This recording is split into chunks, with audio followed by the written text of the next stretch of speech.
ഹരേ കൃഷ്ണ, ജയ് ശ്രീ രാധരാധേ. സർവൻ രാധാകൃഷ്ണ മൈത്തിലേക്ക് ഏവർക്കും സ്വാഗതം. രാമൻ, കൃഷ്ണൻ എന്നിങ്ങനെ പേര് ചൊല്ലി വിളിക്കാൻ തുടങ്ങിയത് മനുഷ്യരെ പരസ്പരം തിരിച്ചറിയുന്നതിന് വേണ്ടിയിട്ടാണ്. ഇങ്ങനെ വസ്തുക്കൾ പലതുണ്ടായതുകൊണ്ടാണ് അവിടെ പേരിന്റെ ആവശ്യവും ഉണ്ടായത്. എന്നാൽ അഖണ്ഡ ബോധാത്മകമായ ബ്രഹ്മം എന്ന് പറയുന്നത് അത് പലതരമില്ല, ഒന്ന് മാത്രമേ ഉള്ളൂ.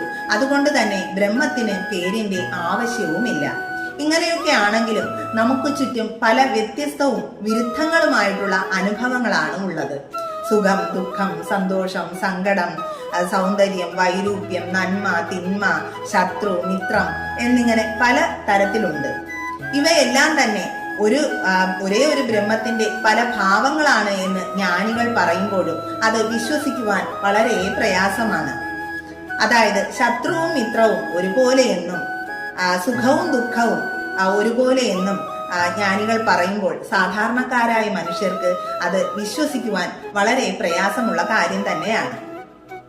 അങ്ങനെ സാധാരണക്കാരായ മനുഷ്യരുടെ ഈ മനോനില ഋഷികൾ മനസ്സിലാക്കുകയും ബ്രഹ്മം എന്ത് എന്ന് മനുഷ്യർക്ക് മനസ്സിലാക്കി കൊടുക്കുന്നതിന് വേണ്ടി അവർ പുരാണങ്ങൾ രചിക്കുവാനായിട്ട് തുടങ്ങും.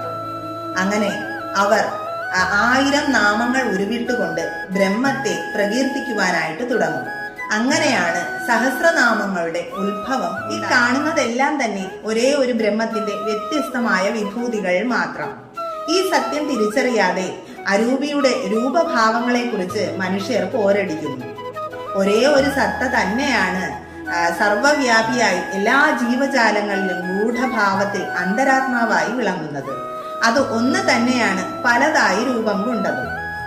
എല്ലാവർക്കും അവരവരുടെ ഉള്ളിൽ ഗൂഢഭാവത്തിൽ അന്തരാത്മാവായി വിളങ്ങുന്ന ആ ചൈതന്യത്തെ തിരിച്ചറിഞ്ഞുകൊണ്ട് മുന്നോട്ട് പോകാൻ സാധിക്കട്ടെ എന്ന് പ്രാർത്ഥിച്ചുകൊണ്ട് സർവം ശ്രീ രാധാകൃഷ്ണാർപ്പണമസ്തു. ജയ് ശ്രീ രാധേ രാധേ.